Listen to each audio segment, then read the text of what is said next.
Hockey, yeah. My favorite. It's Judd's Hockey Show. And it's not just Judd's Hockey Show, it's the Wednesday extravaganza of JHS, and it's Valentine's Day.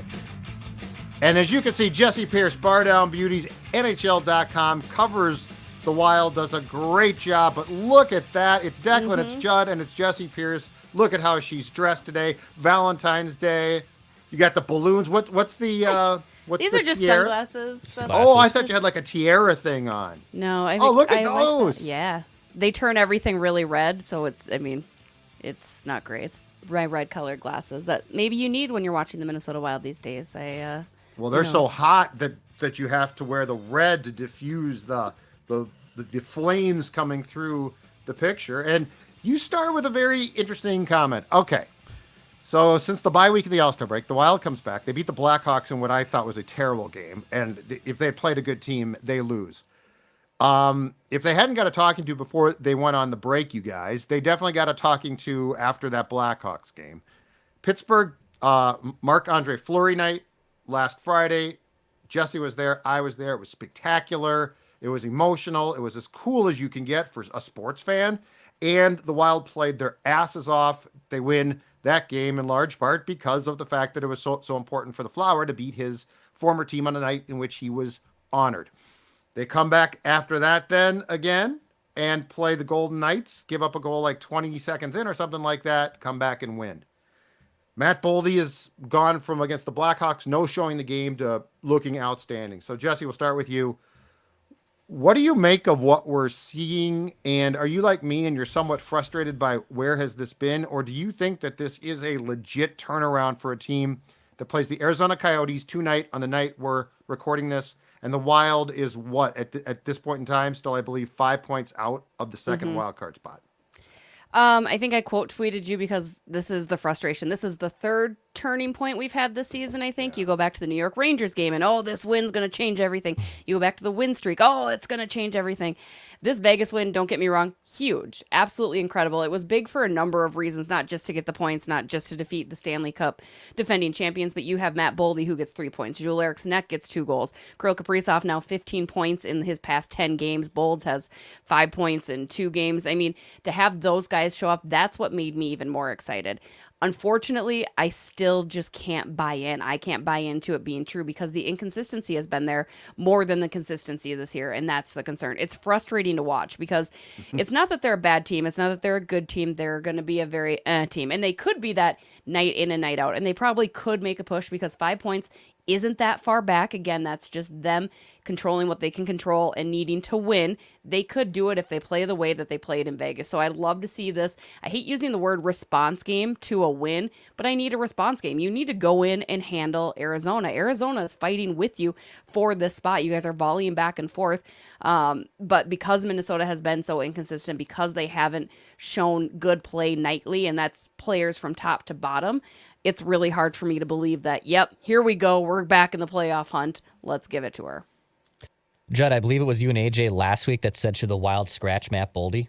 I said, after the Blackhawks game, I said for the Pittsburgh game, I would have scratched him. He didn't get scratched. Listen to JHS, though. Clearly. No, I think the head coach MF'd him up and down. Because in the last 2 games, obviously, he's been on fire. And look, he is a streaky player, so I guess it shouldn't shock us to see him have 4 points in a 2-game size when he's been a little streaky and consistent before. But if they are going to make significant run, as we talked about, I think at the halfway point in All-Star Weekend a few weeks ago, of if you're going to actually pick things up, they need Boldy, they need Kaprizov to be playing at their 100th percentile, where both those guys have either been inconsistent, they've been injured, they've been too streaky. If those 2 guys start scoring all the time and start, obviously being the players they're supposed to be, I think all 3 of us could change our tune on how we view this season and how we view this team that maybe could pop things up a little bit. There's certainly still holes in the roster. If Boldy and Kaprizov play up to the ability they're supposed to play, that's where I could buy back in. To Jess's point, I've seen too many of the inconsistent nature. I've been gaslit too many times. Right. I'm not going to fall for it this time.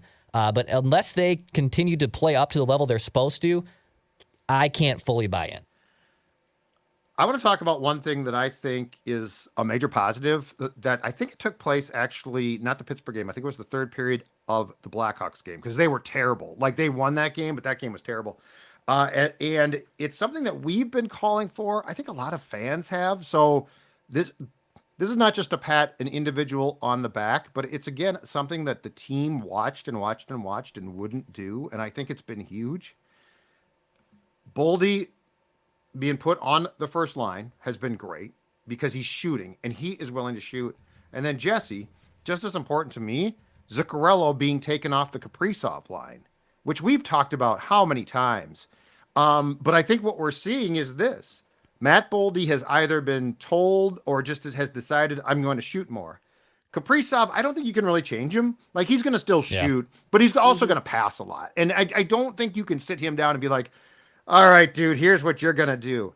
But Ericsson Ek, who, again, we suggested should be a first-line center on this team several times, but they just didn't do it. Kaprizov and Boldy, Jesse, to me, has been absolutely what a first line should and can be. And more importantly, John Hines finally had the intestinal fortitude to take Kaprizov's best friend and take him off his line. And I think we have seen some clear-cut results of why that was a good idea because the past Twins have been broken up. Yeah, that's exactly it. I mean, I actually like these lines more than anything I have seen thus far. Minus Marcus Johansson still can't do anything, which is so incredibly frustrating to watch. But I don't know who else I would rather have there. It's certainly not a Hartman or a Freddie Gaudreau switching to the left. Like it has to work because it does.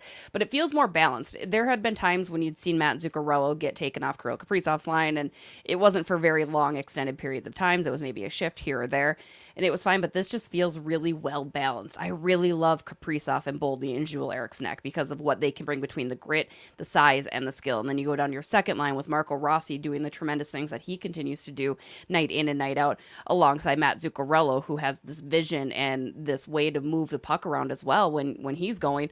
So I love it. I think those are comparable top six forwards to other elite teams in the National Hockey League, right? I think that just kind of makes sense. I love that John Hines, it's funny, it came up across my Twitter, all my hashtag line heathens saying, Hines is always moving things around. Well, what do we want? Dean Evson didn't move things around and we were upset about it. Now Hines is trying, but I do think he might stick with this a little bit. I mean, again, going into Arizona will be a huge tell as to what this team could build.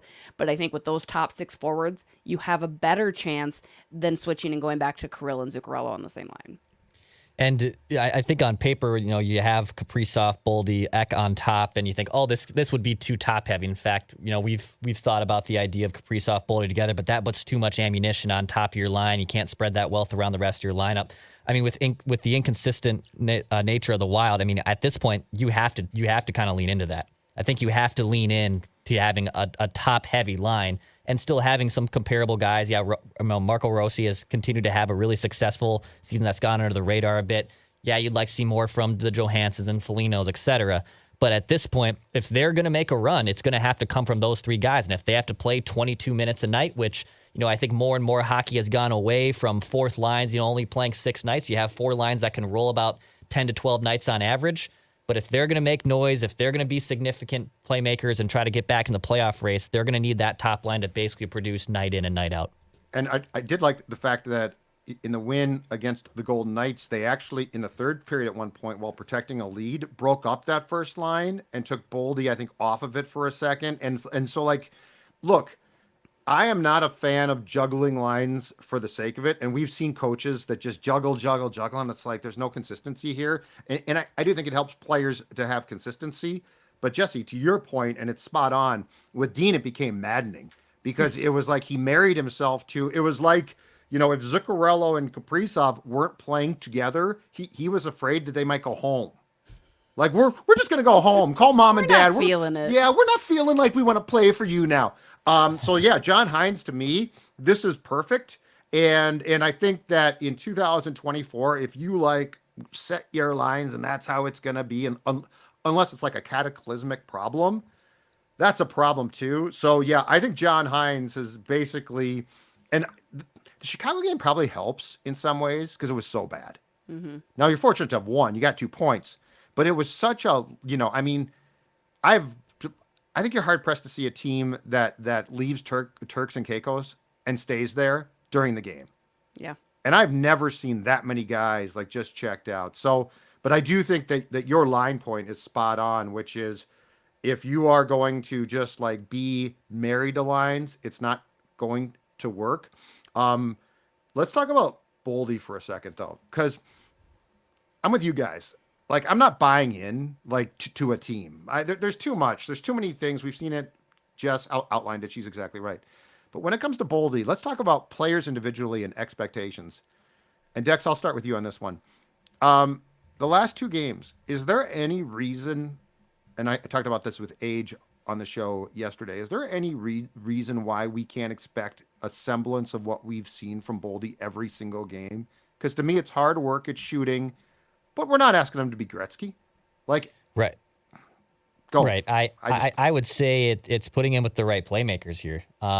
He's finally on a roll here and he's shooting a ton, to your point earlier that he wouldn't do that as much. And the last few games, 7 shots on goal, 5 shots on goal, 6 shots on goal, 5 shots on goal. He's finally being more aggressive. And I think that's kind of I know it's the maddening part because I think we get, Charlie Coyle, Jordan Greenway, PTSD with big power forwards. And I will say Boldy is light years offensively above both those guys, even with Coyle carving out a really nice career with the Bruins post the Wild. But if his confidence is there and he's shooting a ton like he is, those goals are going to come. It's just a law of averages at that point. He actually had really bad shooting luck at the beginning of the season where he was putting shots on net that weren't going in. Now it's starting to even out a little bit where you're seeing his shooting percentage be at a spot that is sustainable. But if he is confident he's playing with the right playmakers, and that's where I think putting with Kirill and Ek make the most sense to getting the most out of him and that line as a whole, I think that's going to yield pretty good results for him. What do you think, Jesse? Dex nailed it. I think it's just him continuing to shoot, him reminding himself. He doesn't actually need that reminder. He knows he's the player that is getting paid $7 million a year. He knows why. He's a guy that has that confidence to go in there, and he understands that he needs to continue to play his game.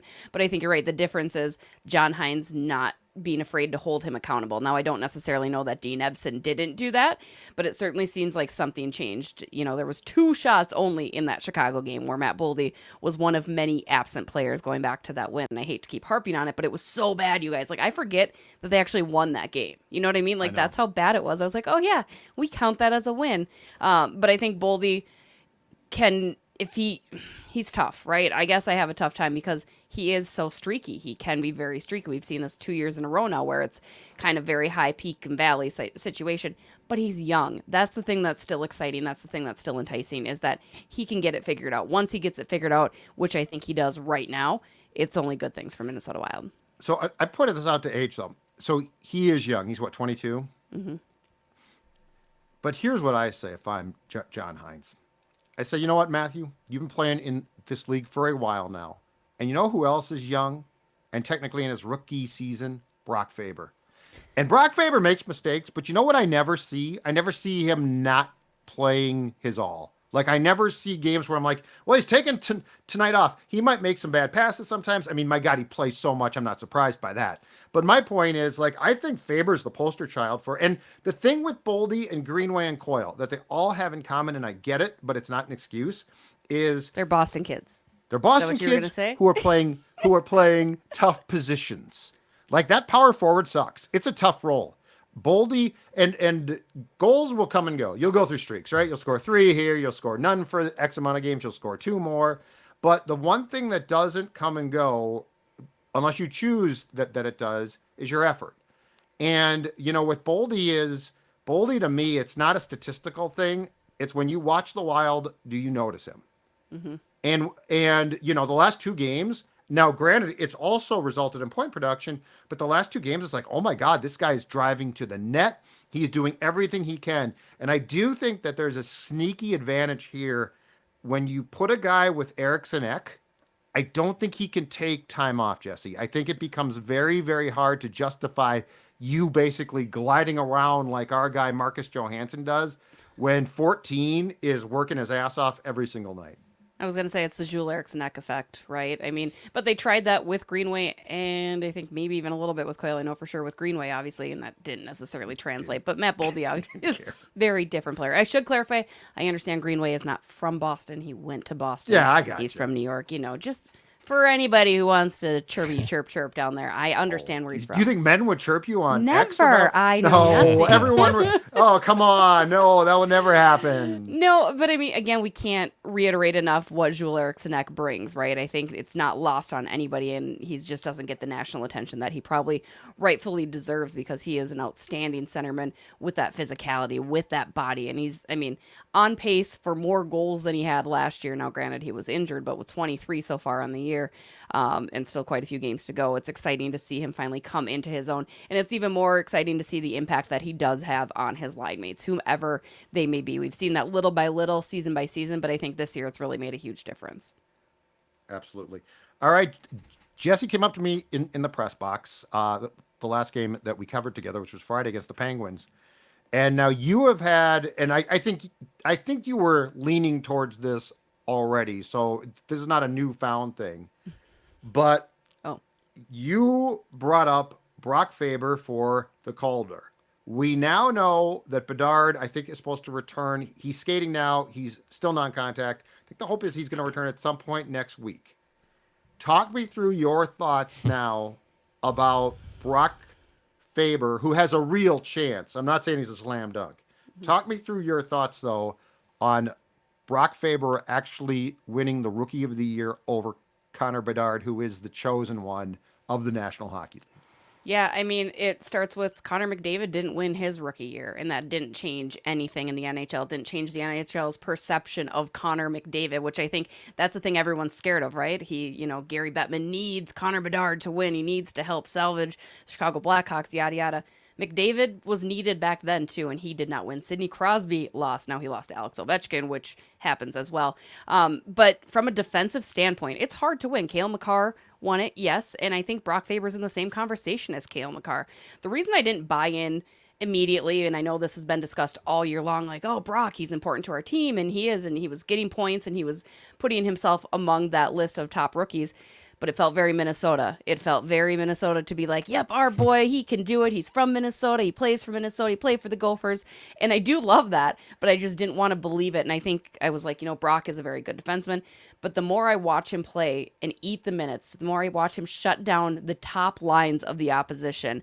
Yes, it's a points race for the Calder, but it's so much more than that, too. And I think if you look at Brock Faber compared to Connor Bedard, that's huge. The biggest thing to me, too, Judd, which I think I mentioned, Bedard's not going to have enough games. By the time that he comes back, if it comes back next week, he won't have had enough games, I think, to make a very fair assessment. Now, yes, if you want to go back to the points, well, he still has 33 points and 30. Yes, that's all great and fine and well.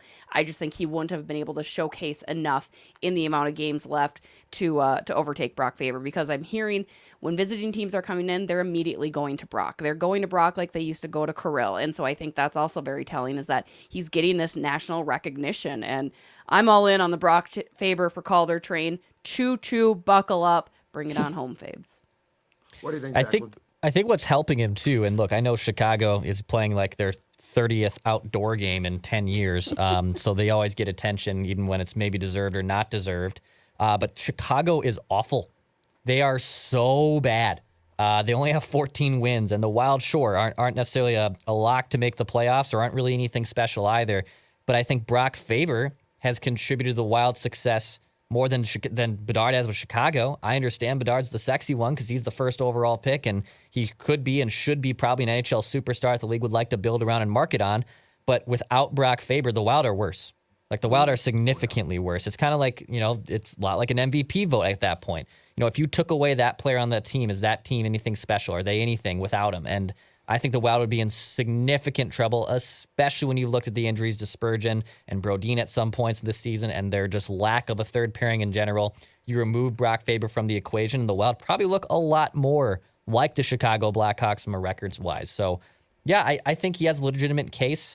I get why some people might not, some voters and stuff will probably look at, like, who the hell is Brock Faber? But at the same time, he has contributed to the Wild's success more than Bedard has meant to Chicago. To add to it, I honestly think he could have a Norris conversation as Ooh. well. I'm not I've thought of fully that. in on that. I think Quinn Hughes is What remarkable. do you know? Like, What do you know, they're Jesse? I think you're so right. Good. I But think I you're mean, right. if you look at it, he is beyond the rookie stats, 14th in the league in assists, 11th in total on ice minutes. I mean, he's in the top 20 in some of these amongst all defensemen across the league, which is a hell of an impressive thing to do. So, I mean, I don't think he has a shot at winning it. There's a lot of more seasoned, obviously, defensemen, but it's a fair conversation. And if he continues the way that he's performed so far this rookie year, there's no doubt in my mind he will eventually win that sometime down the road because he's just a tremendous athlete, a tremendous blue liner, and I think that he deserves that recognition too. He won't be among the 3 finalists, I don't think, Jesse, but I think he's right outside of it. And I think that he will win a Norris Trophy within the next 4 years or so. Like when you see the ice time, and I don't think we might be, but I don't think we're having these conversations if Spurgeon had been healthy all year, because then Spurgeon probably stays paired with Middleton and Brock plays with Brodin. And then I think we default to, well, Brock's playing with Brodin, though, and Brodin, like you can say what you want, but Brodin is just a steadying presence. But Faber's been so taken out of what you would think would be his comfort zone and thrives so much, Jess, that I think you're right. And I do think that you at least have to, when you're putting together the finalist for the Norris Trophy, I think if you don't bring up Brock Faber, that's a you problem.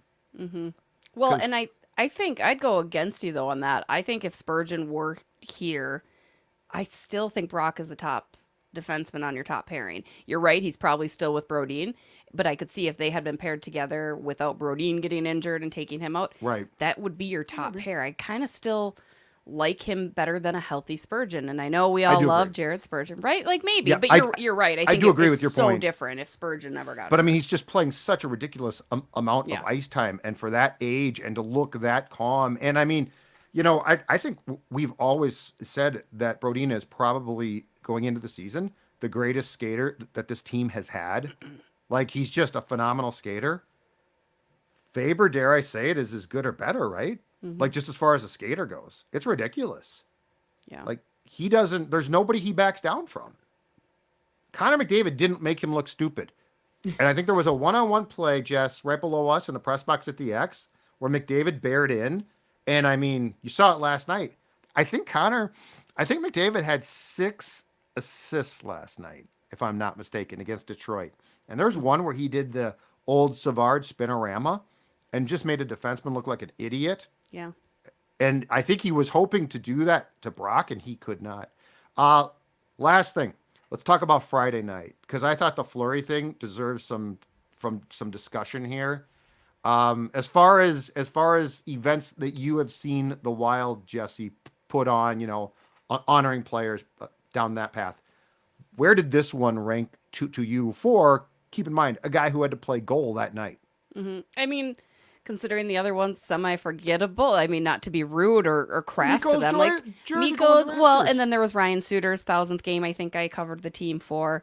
I want to say there might have been one other, maybe. So I haven't actually been around long enough to see a heck of a whole lot. And granted, 1,000 games is a lot of games to play. It's very rare that you're going to see, especially a Minnesota Wild player, make it there in a Minnesota Wild uniform.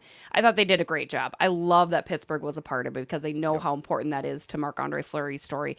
I thought the kids, I still get chills just thinking about what his kids said. They were so well spoken, and them talking about how they give their dad the special tie, but he doesn't need it because he's the special one, and they meant it, and it was beautiful. It was great. But I also love that knowing he had to play, and I had overheard this during morning skate that day, is that Fleury had said, okay, after the first, though, I don't want any more. I don't want more video tributes. I don't need anything else. I just want to play hockey, and I just want to win. And so I think they adhered to that, too. They tried to not make it overly emotional, tried not to keep interrupting the game with that, because it's got to be hard to focus, especially a superstitious guy like Marc-Andre Fleury is. I think it was great. It was great that you got to see him win that game. I'm not overly impressed with how the Wild played that night. I think Pittsburgh again, is another team that they should have done better against. But Marc-Andre Fleury saved their butts, which I also love for them. And guys were laying down too at the end. Brandon Duhaime, I think Matt Boldy was the one that said Duhaime would have used his face to block a shot if that's what it meant. I mean, the guys definitely wanted to get that win. More importantly, Judd, I was happy for you because you got your Fleury towel, you got your Fleury badge. Right, so you've got, I bet you do. He was all worried he wasn't going to get the mementos, but he got them. There they are. Well, you went and got them from the stands. I did. I stole them. Judd would have never done that. So, yeah, good for you, Jess. It is. I told Jessie, go get me one because she was going downstairs to get something to eat. I tried. She didn't. Nah, I tried. Classic. They were out of the badges, but we got them. So. Yeah, here Love you it. go, though, right there, the flower decks. The Flower, I think, might be an AG1 guy. You look at that pretty face he's got, that great smile he has. He's always well spoken. He probably tries some AG1. I wouldn't blame him. You could be like Marc-Andre Fleury. I can't guarantee you'll look as good as him, but you can at least have that brain health like he has. Just one daily scoop of AG1 covers nutritional graphs. It promotes healthy energy levels. And my fiance and I both do it every morning. We love AG1. You can try AG1 with a free 1-year supply of vitamin D3, K2, and 5 free AG1 travel packs with your first purchase. You can go to drinkag1.com/JHS. That's drinkag1.com/JHS. Go check them out. Last thing, percentage chance that when we reconvene next week, which, by the way, if I'm not mistaken, will be 4 games. You got the Coyotes on Wednesday night, which is tonight.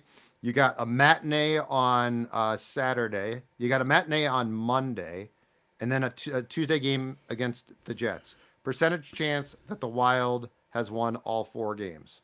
Because if they do, they will be in very good shape. It will be maddening, but they'll be in good shape. Jesse. You just omitted who they're playing, mind you. You got Arizona, then you got Buffalo. Right, yeah. You could beat Buffalo. I need the schedule. And then Vancouver on Monday. You're not beating Vancouver. I am sorry. Did you guys see the news? The heartbreaking news for me that Phil Kessel apparently is practicing near Vancouver. Abbotsford. As Vancouver is sniffing around on the guy that the Minnesota Wild wanted. Coached they wanted him bad. With the Coyotes and their boy. You did. We have no idea if Bill Guerin did. It just made sense. But see, if a team like the Vancouver Canucks wants to go out and sign them a Phil Kessel, he's a guy. He's a guy that can help you get there.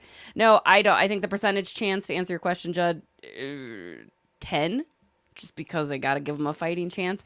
That's just a lot. I'm honestly more worried about tonight against Arizona than even the rest of them, because I don't like to, like they say, I don't like to look too far past the game in front of us. But I think this is the one that's going to be very telling to me as to what the Minnesota Wild team has built up. So 10% chance the win streak continues, probably ends tonight.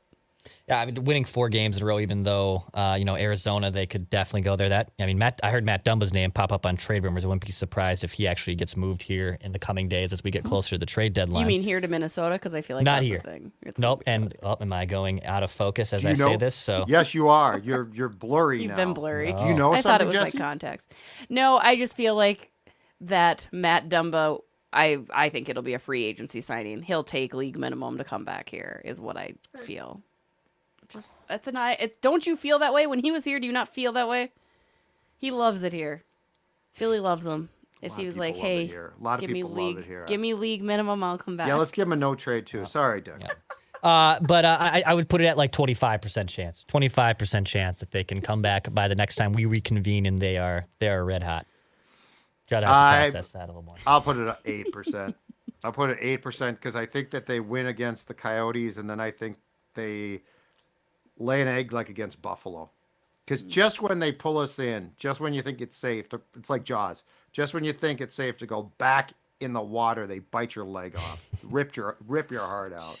I know it sucks. It sucks. And Matt Dumba, no more. You don't think that's a free agent more victory signing? tour? No, I don't need. No, move on. You got Alex Goligoski still out here on the blue line. I know. You got Johnny Merrill now playing. Oh, Johnny Merrill's playing well. Okay, great. How long's that gonna last? All right, great stuff, you guys. Jesse, Declan, Judd. We'll see you next week.